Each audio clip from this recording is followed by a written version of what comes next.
Stefany, welcome to Beyond the Inbox. Thank you so much for taking the time to join us.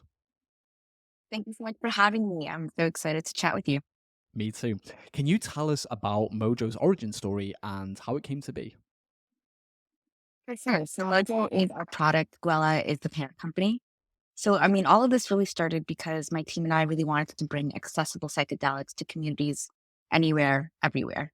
We're big fans of psychedelics and the benefits that they can provide to people. And so we wanted to figure out a way to bring, again, accessible psychedelics to the market, meaning how can you mirror the effects and the benefits of, psilocybin and psychedelics without actually going underground.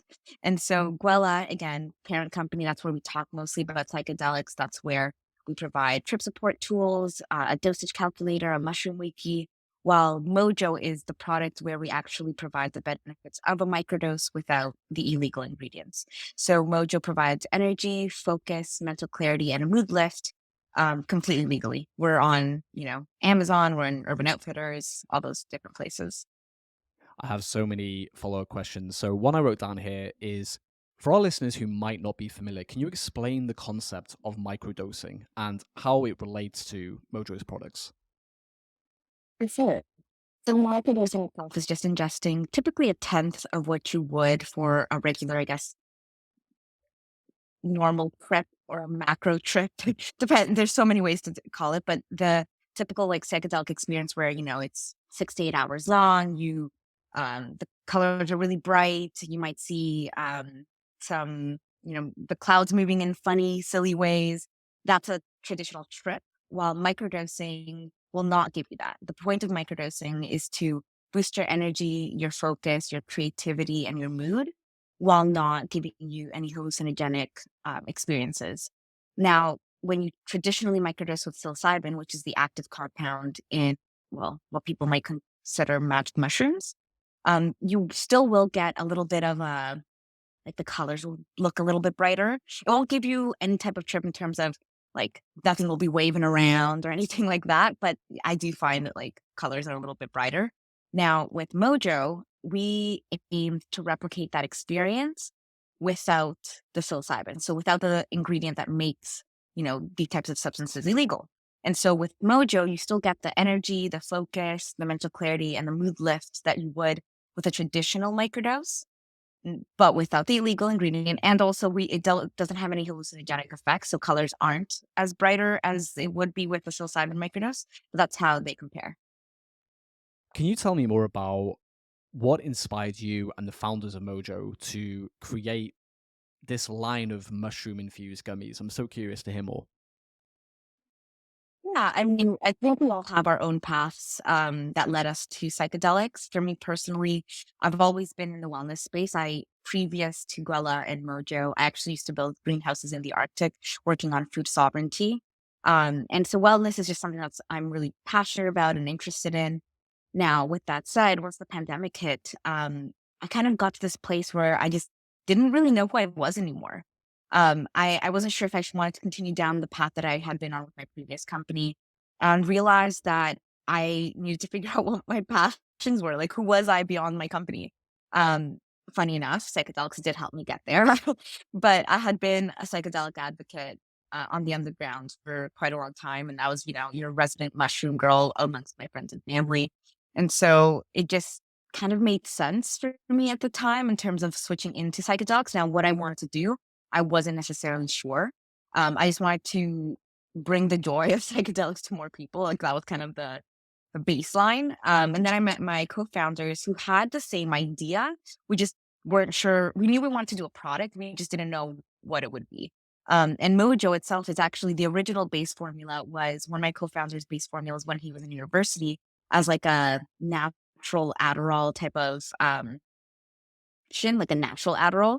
And so we kind of dug up that formula recipe and then we tweaked it, we tweaked it for about 6 to 8 months, just testing out different ways to kind of mirror the effects of a traditional microdose, knowing that we couldn't necessarily mirror the effects of a macrodose or, a regular trip and we didn't want to. We wanted to stay in the legal lens. So yeah, it just took a bunch of R&D testing on ourselves, figuring out how we could best, mirror those benefits. And we got to Mojo. it feels like the public perception of quote psychedelics or whatever you want to call it has changed so much over the last 10 years. You're hearing so much about it now in mainstream podcasts, and I believe John Hopkins University is doing studies on it, and it seems like it's developing such a positive perception in the public now. Why do you think that is? What has changed over the last couple of years? It's a great question. I think the pandemic has really helped spur that interest. I like to say when people couldn't travel abroad, they traveled within, and whether that meant, psychedelic trips or just exploring functional mushrooms as a whole, adaptogenics, nootropics, like these type of buzzwords really popped off during the pandemic as people really dug into their wellness. How do they survive the pandemic? Whether it's their mental health, their physical health, like mushrooms really came up as a star during that time. And so as a result of that, I think there's been a positive spin on what they can do for you, whether again, your mental health and your physical health. And jumping on that train, a lot of people, including myself, that, were advocates for psychedelics before the pandemic, saw the opportunity to be like, yes, I stand behind this. You might have this preconceived notion that psychedelics are for a certain type of person and they're drugs and they're bad and all these things. But then you have people that are in other more, I guess, I don't know, respected roles or positions of leadership, and they're coming out and saying that they support psychedelics, and all of a sudden this positive kind of attributes to the space, which has, I think, led this resurgence for research for companies and startups and services. There's just been such a positive spin to it, and I really like. I'm sure it began pre-pandemic, but I think the pandemic really just put a spotlight on it. It's so interesting, and I really feel like the narrative has changed so much because when I was in school, we were taught drugs are bad. If you do drugs, X, Y, and Z will happen. Whereas now you're seeing these super successful people talking about microdosing and mushrooms and everything in between. And it's really changed the narrative quite a lot, don't you think? It absolutely has, and I get it. Like, I grew up in a Catholic Spanish household, like, drugs were the devil. If I smoked cannabis, I would die. Like, that was 100%, what I was raised with. I didn't even try cannabis till I was, like, 18 or 19. Like, I was so scared of any type of drug. And I feel like now people they are having more open conversations, and I think part of that as well is that alcohol has gotten a bad rep. Mm. More studies have come out where it's like alcohol is terrible for your liver. And that's always been the case. But people are, again, part of like really digging into wellness. Like, well, what is these things, these vices almost like have an effect on my body? And how do I treat my body more as a temple? And I feel like that really, again, kind of started and has gone on from the pandemic. But feel like there's this other shift happening now where people are wellness out. um, Mm. People are like, I want there's the what is it called? Like a pendulum swing, where it's like it went really wellness for a while there and now it's coming back. And so I think that there's gonna be a resurgence in alcohol brands and other maybe vices that people may have been like, not so much, not like letting go of. As they say, there's always a phase. But I think yeah, that's kind of what spurred it. I want to shift into Mojo's marketing strategy. How has it evolved over time and what has been most successful? Yeah, that's a great question because we've gone through a variety of different phases ourselves, from who we were targeting as a team and as a product to what platforms we were really targeting and putting our all our eggs in one basket type of deal. And as a small company at that, like we're four people, trying to figure out where to best put our ad spend and acquisition strategy spend. So I'll give you both what didn't work versus what has. um, TikTok, I would say, is the answer for both.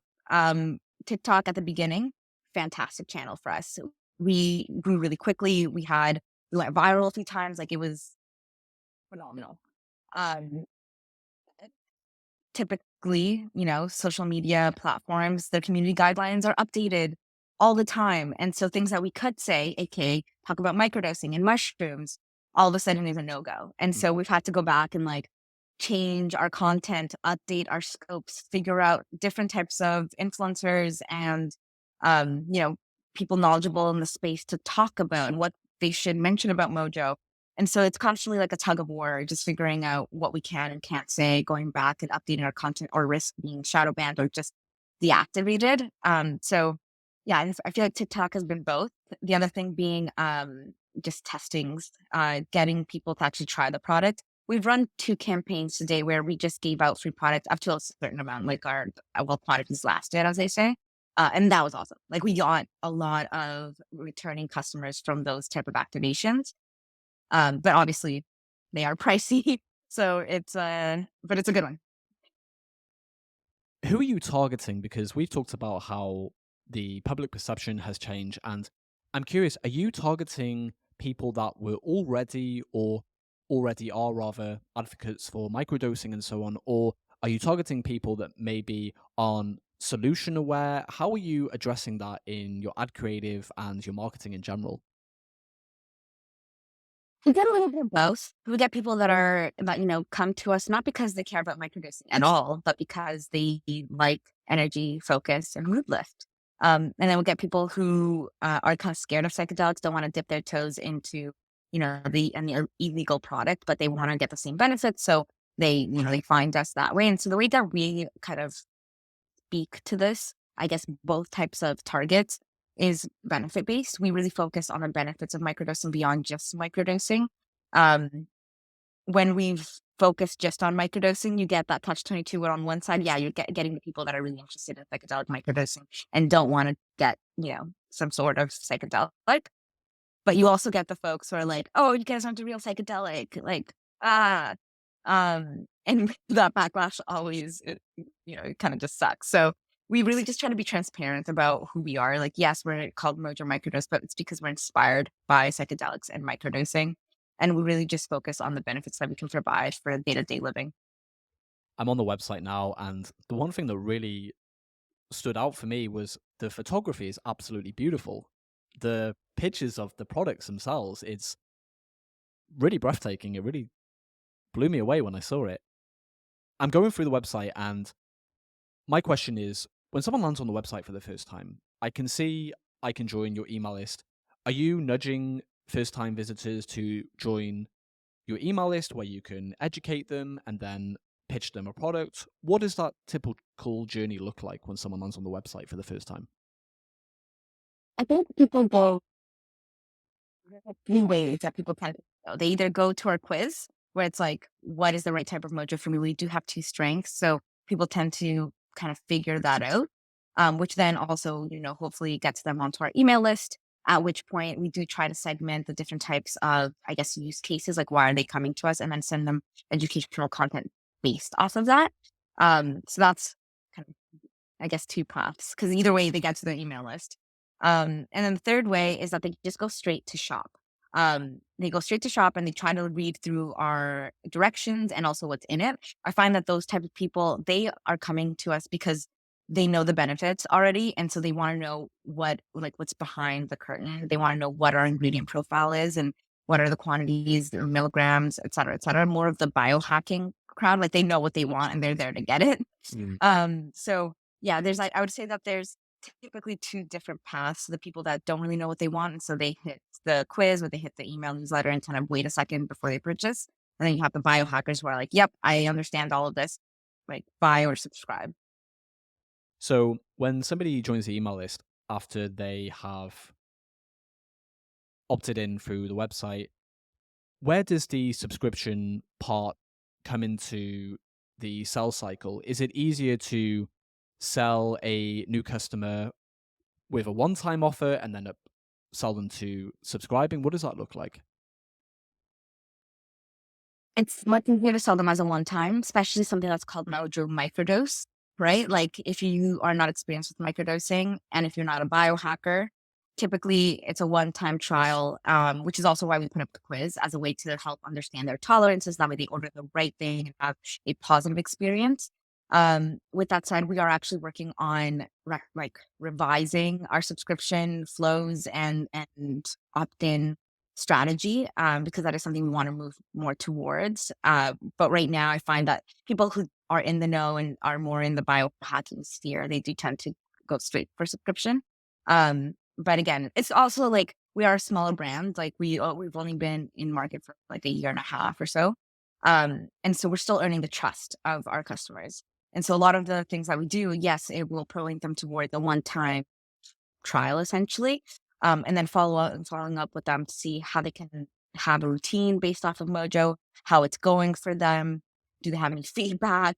And we have taken that feedback or any points of, I guess concern, whether it's through the website or through the product, and tweak the website or product or anything else on their journey accordingly. So, I mean, right now, definitely one time is easier, but we are trying to get more subscription. What other strategies are working really well for you at the moment when it comes to acquiring new customers? Micro-influencers, people love hearing from friends and family or people that feel like friends and family. So I'd say that's a big one. Um, we are also really going down the retail path. So we figure the more times you can see us in stores that you trust, the more likely you are to purchase, whether in store or online from us. And right now, one of the things that I'm actually exploring with my team right now is how can we be more involved in like community events beyond just sponsoring with through product? Like, how can we be there in person to talk about the product? I always, as a consumer, love when I get to meet founders that are like super passionate about the thing that they built. So we're seeing how we can be more in person in the next year. You and I were talking a few weeks back before we recorded this episode, and you shared this story with me, which really blew me away and really emphasized the importance of community and building trust. You were telling me the story about a customer that had been scammed. Can you tell me this story and how you helped them out?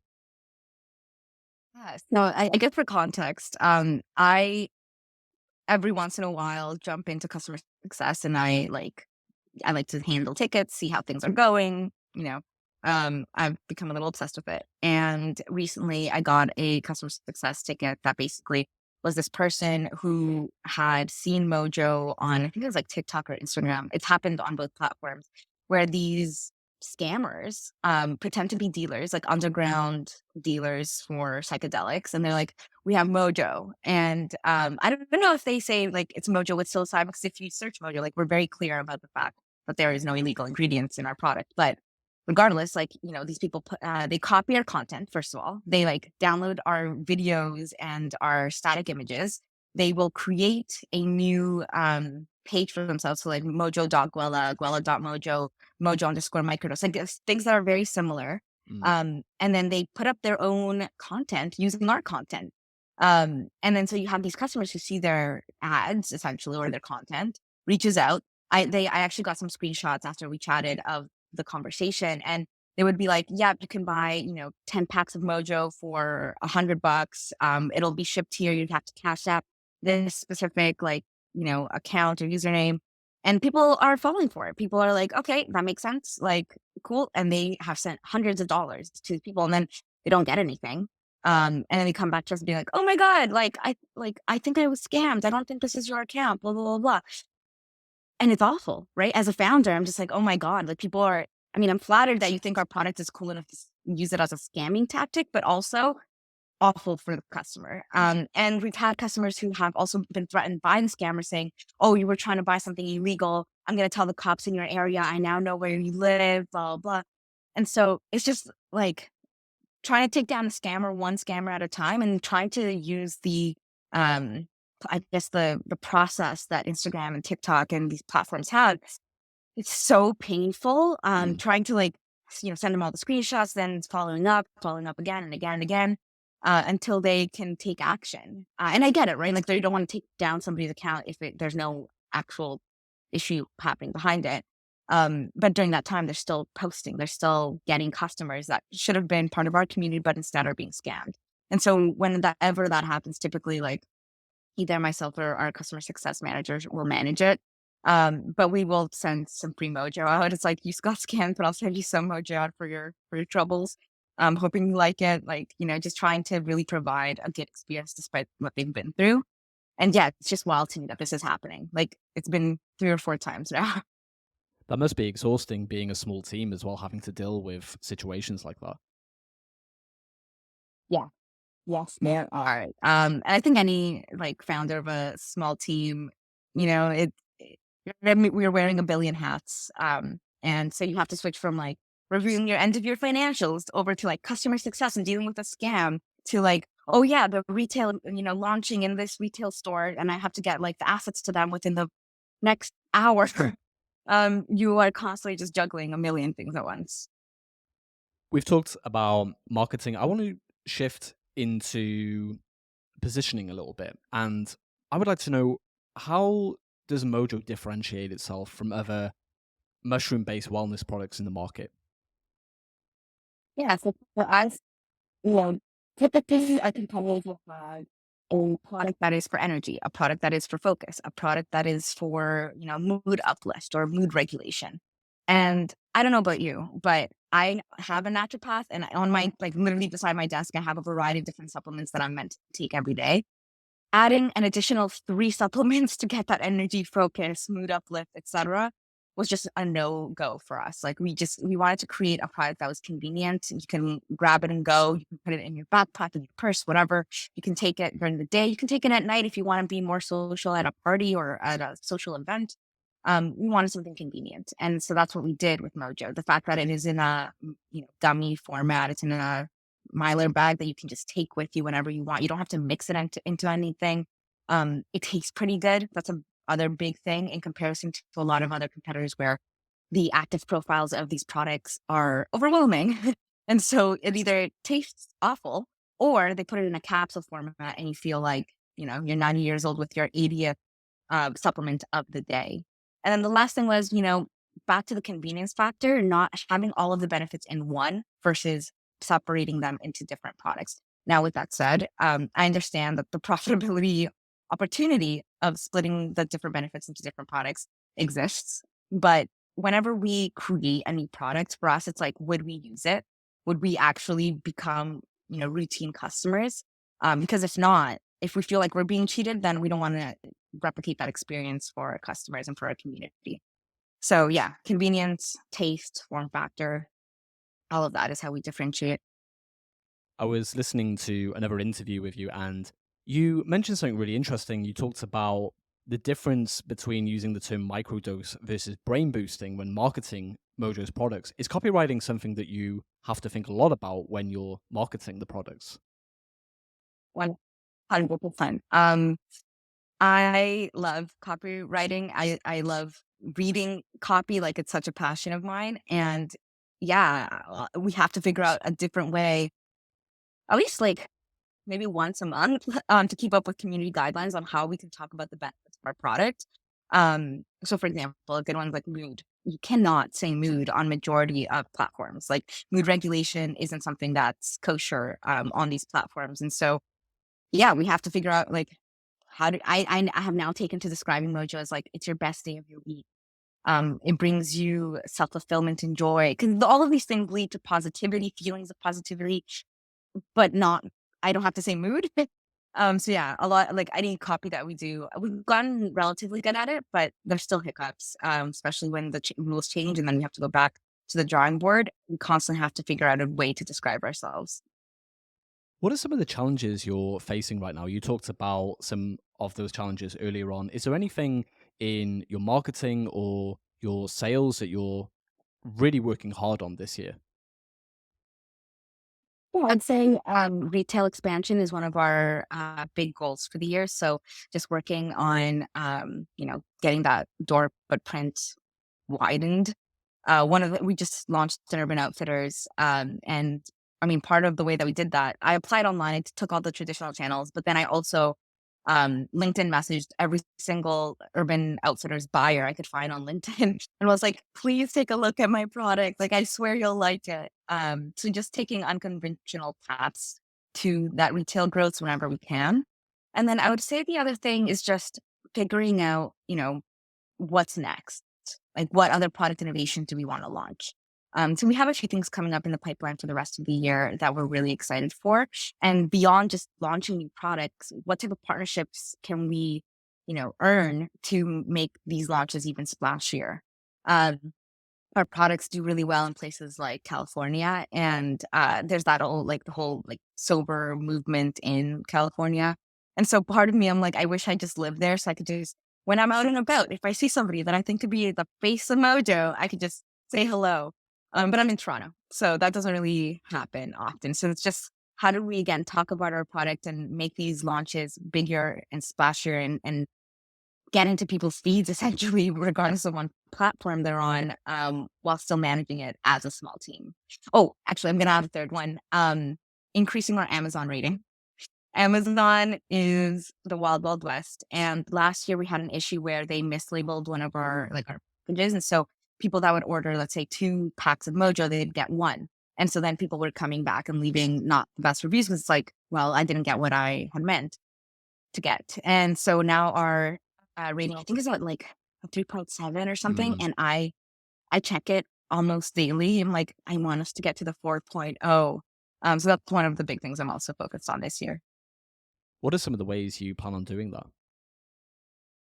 I'm figuring that out. And if anybody listening to this has any, best practices, please feel free to reach out to me.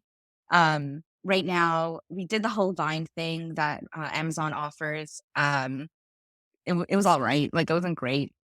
We thought about doing what some other companies do, where it like inserts an insert into the product itself. But then we thought about it, like, as a consumer, I'd be pretty grossed out if there was like a paper thing in my edible product. Like, it didn't fit with it. We're just like, that's kind of gross.